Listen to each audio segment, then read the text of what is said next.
Good morning. My name is Primrose, and if it's your first time here, thank you so much for tuning in. And if you are an existing follower, thank you so much for the continued support. Guys, today I just thought let's just check the story because Chriselda with Louis from SABC News had an exclusive interview with Nasstassja Jansen. And as you already know, guys, Nasstassja is one of the three former accused G4S employees previously implicated in the Thabo scandal. She got to have a chance to actually speak out her mind during an exclusive interview with the SABC as seen on X on Thursday, 12 October. Nasstassja Jansen, who is one of the former accused G4S employees, roped in the Thabo saga, and she said she's convinced that she was framed and used as a scapegoat in the elaborate prison escape plan. At the Bloemfontein Magistrate Court on Wednesday, Magistrate Estelle Delange dropped charges for three of the accused in the Thabo case. Nasstassja Jansen, Thabang Matthews Mie, and Meketsi April Ramolola's cases were withdrawn.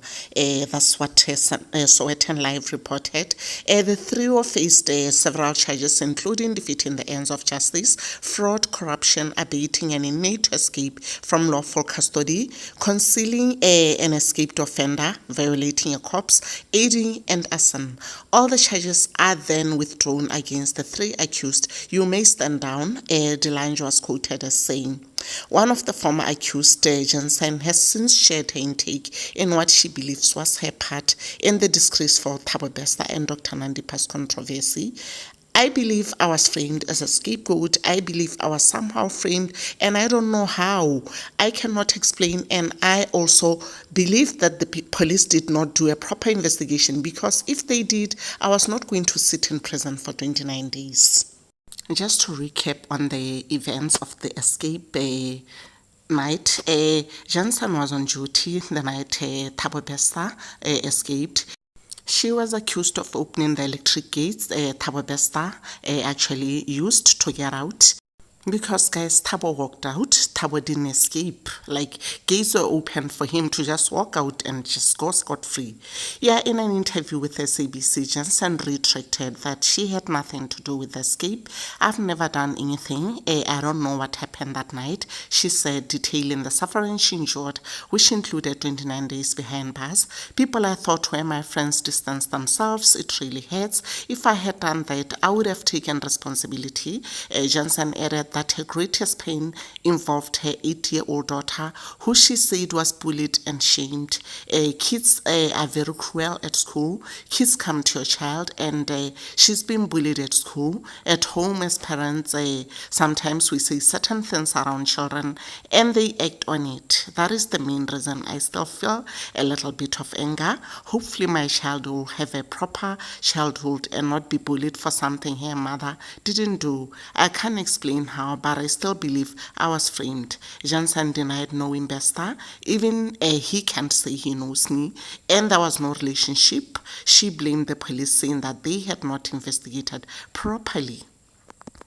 What they did actually, how did they come up with just arresting people? Looking back, I feel they did a lousy job. They take people's lives lightly. I don't think they think of these kinds of things before arresting people unnecessarily. This is my life they have played with.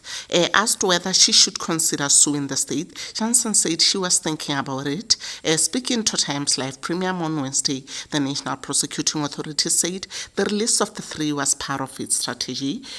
Meanwhile, a pre-trial date has been set for February 2024. Those still facing charges are Bester, his lover Dr. Nandipa Magudumana, who was arrested with him in Tanzania after they fled the country, Magudumana's father Zolile Skeleni, Senohe Matswara, Tebogo Dipolo, Buti Masukela, Tieho Makhotsa, Zanda Moyo, and Joel Maketa. Dr. Nandipa Magudumana, Bester, and Moyo are in custody, while the rest are out on bail of 10,000 rands each. Honestly speaking, guys, like I've been saying before, honestly, I think this lady was really framed. She was just unlucky to be entangled in this web. But other than that, guys, you could actually tell. You can actually see someone when someone is guilty. I saw like right from day one that this woman was just blank. She didn't know what was happening. And guys, I still remember there was a time when Thabo came. I think it was their first appearance together, all of them. That time when they were lovey-dovey with the girlfriend in court. Thabo greeted almost everyone, but he didn't greet this girl. It's only that I didn't notice when he first came, like on the first guys, those last guys who were all also whose charges were also dropped with Nasstassja. I can't remember what his reaction was, but I saw him all crazy and everything with the rest of the everyone, like from Sonohe until at this one, that man who sometimes looked like he's lost. I forgot his name. Is it Mahoza? Something like that. Yeah.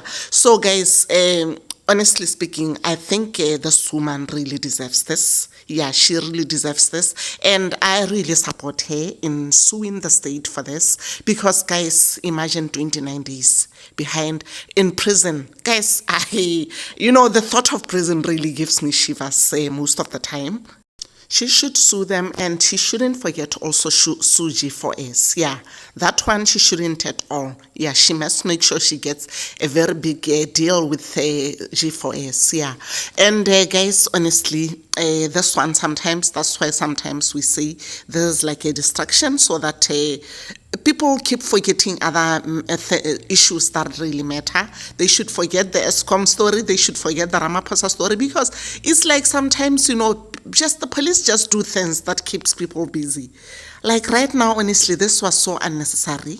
They should have made sure that they take people that they're sure of, I'm personally happy for her and her family, and especially her child, guys. I can imagine what the child must have gone through. And, if it was really possible, I'll make sure that they also compensate my family and my child.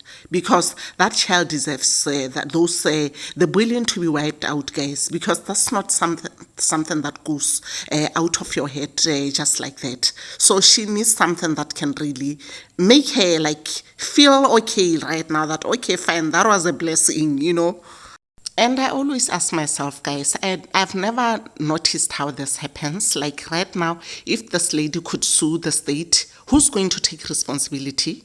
Is it the policeman that was directly doing that actually made sure that she's behind prison? Or is it just everyone? Guys, that's where I really don't get it. Those that understand, please tell us how it's done. Yeah, who's going to take responsibility of Nasstassja's problem? And I believe it's not only Nasstassja who's going to sue them. I believe even the other two guys, they will want to really sue. Yeah. And I saw one comment, someone was saying that she actually opened the gate, so she deserves this. And guys, honestly, she was working, and if the bosses tell you to open the gate, what do you have to do? Should you refuse to open the gate? So I think her job was just to open the gates. So honestly, I don't think she was supposed to be blamed for doing the job that she was supposed to do. And especially with the command from the supervisors. So guys, please let me know what's your take regarding this one, if Nasstassja should go ahead and sue the state.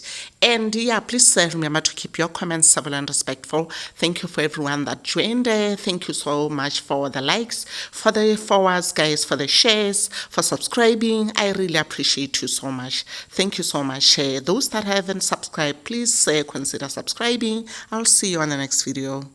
They did not investigate this case properly, because if they had done that, I was not going to sit here. I was not going to be arrested and be 29 days in prison for something that I did not do and paying 10,000 rand bail. I mean, looking back at this whole thing, I feel that they did a lousy job, honestly speaking. I feel it was a lousy job, because if you did a proper investigation, nobody would have been arrested unnecessarily because of this case. Because I mean, this is it's a high-profile case.